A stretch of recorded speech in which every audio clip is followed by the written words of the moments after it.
Et yo tout le monde, ce soir pour le Barça, il y a un match, donc pas forcément celui qu'on désire le plus, nous les supporters contre Bartomeu, ce fils de pute. Ce soir à 19h, c'est la finale du trophée Juan Gamper à 19h, donc ouais, c'est une finale, pas forcément celle qu'on attend le plus. Ouais voilà, j'aurais préféré une finale il y a quelques semaines à Lisbonne, mais bon, on va se contenter de ce qu'on peut avoir. On va pas faire les difficiles, donc ce soir, normalement, je vais débriefer ce match-là, si j'arrive à le voir. Si je me trompe pas, en France, il n'y aura pas de diffusion, ça va être compliqué, je pense, à trouver un lien, un stream. Donc si une âme charitable parmi vous a un lien sûr où je pourrais regarder le match tranquillement, dites-le moi dans les commentaires ou sur Instagram, et comme ça je pourrais débriefer juste après. Le match amical du week-end dernier, j'ai pas pu le débriefer car j'étais pas disponible, mais normalement ce soir ça peut se faire. Et bien sûr toujours dans la joie et dans la bonne humeur, hein. Alors ce matin on va parler de Suarez, l'épisode 32 environ. Alors Suarez, avant de traiter tous les noms de traîtres, de forceurs, etc., respectez-le s'il vous plaît, respectez-les les gens avant de dire ouais fils de... Non, l'autre fils de... c'est Bartomeu, donc respectez-le et après tu peux le traiter.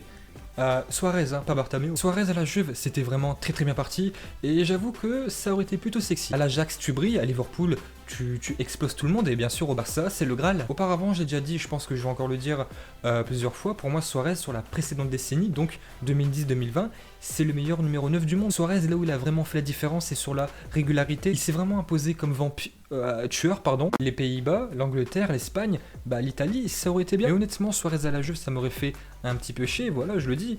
Il a excellé avec Messi, et d'un coup comme ça de le voir passer de Messi à Ronaldo, voilà, ça m'aurait fait chier, mais d'un côté, c'est un beau défi. Donc je vous rappelle vite fait les faits. On se prend un 8-2 dans le cul, Koeman arrive avec des nouvelles idées, il considère que Suarez n'est pas fait pour son système, il décide de l'écarter, il préfère à la place le Lyonnais Memphis Depay, Bartomeu refuse, donc Koeman monte les dents, hein, comme Suarez. Ce dernier trouve la piste de la Juve intéressante, mais accepte de partir seulement si le Barça lui verse l'intégralité de son salaire annuel, donc 16 millions d'euros. Entre deux, Bartomeu change d'avis sur Depay et fait confiance à son coach, donc désire maintenant Memphis, mais avant de se payer le néerlandais, il faut que Suarez parte à la Juve, et c'est là où les emmerdes peuvent commencer, donc forcément, une journée sans bordel avec Bartomeu, c'est pas bon, c'est habituel. Et pour conclure, Suarez ne peut pas partir à la Juve à cause d'un gros bordel, voilà, c'est tout simple.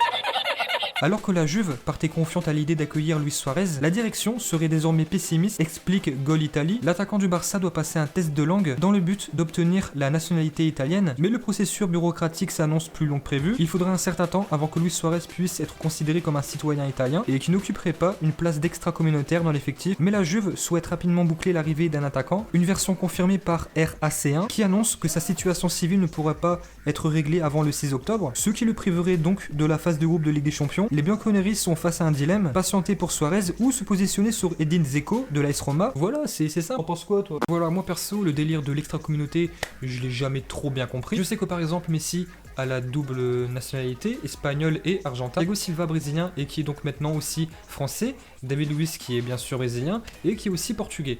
Et après nous avons Bartomeu qui est aussi fils de... Donc les clubs ont des places limitées pour les citoyens non européens pour jouer bien sûr la Coupe d'Europe, et c'est pour ça aussi que beaucoup de joueurs sud-américains comme Messi, etc., les exemples que je vous ai cités, ont deux nationalités. Donc voilà, dans les commentaires, dites-moi vite fait si j'ai bien compris ou si je suis un débile. Donc Suarez qui ne pourrait pas partir à la Juve à cause d'un passeport, donc maintenant on fait quoi de lui? Moi Suarez, je vous l'ai déjà dit, je vais encore le dire, j'aimerais qu'il reste, mais seulement à deux conditions.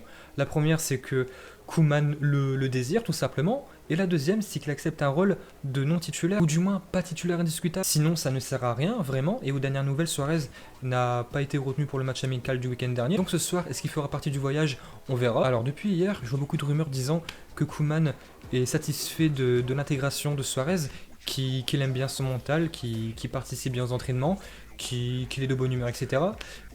On verra. Apparemment il aimerait la façon dont il s'entraîne, comment il est impliqué, et peut-être bien qu'il pourrait revenir sur sa décision, qu'il revienne dans l'effectif. Honnêtement, j'attends de voir, on peut pas non plus savoir ce qui se passe dans la tête du coach. Il reste encore un petit peu de temps pour finaliser ton groupe, hein, l'effectif, mais Suarez, s'il part, il peut aller où? Moi honnêtement, si j'avais été président du Barça, je pense que j'aurais eu plus de charisme que l'autre. Moi, je le garde, voilà, je pars du principe que cette année, l'animation offensive sera bien meilleure avec des vrais ailiers, du coup devant le but, il pourra faire un pétard. Et je suis pas le président, je suis pas un dirigeant, je suis pas un secrétaire technique, je suis pas le coach. La seule chose que je peux faire, c'est parler tout seul, comme un con à une caméra, m'exprimer. Et encore, c'est même pas une caméra, c'est même pas un appareil photo, c'est une webcam. Ouais, le grand barbeau a des moyens de merde. Il existe aussi la piste très sérieuse de l'Atlético de Madrid. Forcément, tu perds un Uruguayen, Griezmann. Suarez, avec sa faculté à jouer de haut but, Sagnac. Diego Simeone, c'est quelque chose qu'il aime. Ça peut coller, mais moi honnêtement, ça me ferait chier qu'un joueur du Barça parte à Madrid, hein, même si c'est pas le Real. Comme l'a fait par exemple David Villa. Après, où est-ce qu'il peut aller à Liverpool? C'est pas possible, vraiment, c'est pour moi impossible, c'est impensable. Ce n'est plus le Suarez rapide de l'époque, hein, maintenant c'est un joueur vraiment de finition, et puis même l'attaque actuelle de Liverpool marche du feu de Dieu. Et honnêtement, Suarez à Liverpool, il a tellement été excellent que ça gâcherait un petit peu l'image qu'on peut avoir de lui. C'est déjà fait. Chelsea, ils ont fait un recrutement de folie. À Manchester United, non, je le vois très mal là-bas. C'est pas un jeu qui peut lui correspondre, surtout maintenant avec son âge. United, voilà, pour moi, l'urgence qu'ils peuvent avoir, c'est un défenseur, c'est pas un attaquant. Et à City, c'est vraiment impossible. Guardiola, je vois très mal Suarez. Maintenant, bien sûr, évoluer sur les ordres de Pep. Guardiola, on sait, il aime les joueurs rapides, fit. En Italie, bah, la Juve, c'est pas possible, hein, forcément. À l'Inter de Milan, le duo Lukaku-Martinez marche très bien. Voilà, honnêtement, dites-moi dans les commentaires si Suarez a encore le niveau d'un top club européen. Suarez, je suis désolé, c'est encore un tueur, c'est encore un très beau buteur, un très gros joueur, et je pense pas du tout qu'il accepterait maintenant, tout de suite en tout cas, de repartir chez lui en Amérique du Sud. En Europe, voilà, je le vois encore faire des belles choses. Après, tant que Suarez reste, Depay ne pourra pas venir, et monsieur Jean-Mimi a rajouté une couche avec ce merveilleux tweet, hein, comme d'habitude. Le président du Barça m'a indiqué ce dimanche que le Barça souffrait beaucoup de la crise du Covid et n'avait pas la possibilité de faire une offre. Bah forcément, si tu vends Rakitic à 10 centimes, je sais pas, on l'a vendu combien Rakitic gratuitement, voilà. C'est limite le Barça qui a payé pour se débarrasser de Rakitic. Après, ok, tu t'es débarrassé pardon, de son salaire, mais c'est pas suffisant pour financer l'arrivée de Depay. Vidal, c'est pas encore officiel, c'est officieux, il ne fait plus partie du Barça. Hier, il a dit adieu à ses coéquipiers, il a été vendu pour 500 000 euros. Voilà, 500 000 euros, c'est la honte. Je sais pas, 1 million d'euros symboliques, non, même pas. Après, Rafinha, on sait pas encore où il va aller, mais il va partir, c'est quasiment sûr et certain.